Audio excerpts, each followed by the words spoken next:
नमस्कार मंडळी, आज आपण दाल फ्राय बघतोय। कढई घेतलेली आहे, त्याच्यामध्ये तेल गरम केलेलं आहे आणि अर्धा बटर टाकलेला आहे।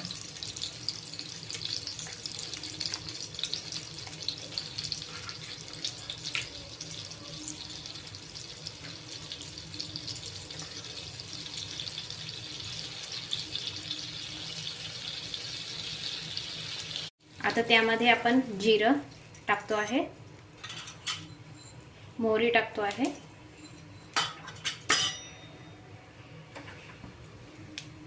हिंग टाकू शकता तुम्हाला टाकायचं असेल तर। आता त्यामध्ये आपल्याला कांदा टोमॅटो टाकायचा आहे, एक छोटा कांदा, एक छोटा टोमॅटो। त्याला चांगलं तेलामध्ये आणि बटरमध्ये परतून घ्यायचं आहे। चांगलं परतून झालेला कांदा टोमॅटो त्याच्यामध्ये मसाला टाकतो आहे, घरी केलेला।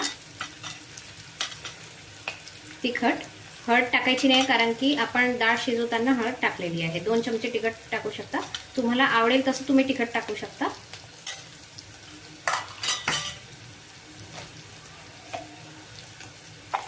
चवीपुरतं मीठ घालायचं आहे।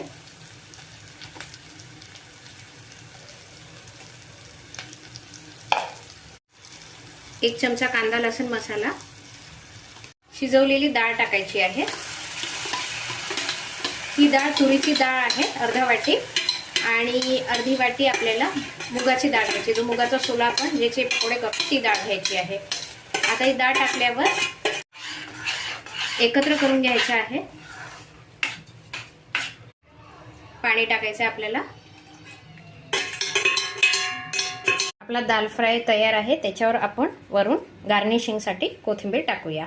आजचा व्हिडिओ कसा वाटला लाईक करा, शेअर करा, सबस्क्राईब करा माझ्या चॅनलला। तुम्ही पण कमेंट सेक्शनमध्ये सांगा कसं झालं आहे ते, आणि पुढची रेसिपी कुठली हवी आहे ते नक्की कळवा। थँक्यू।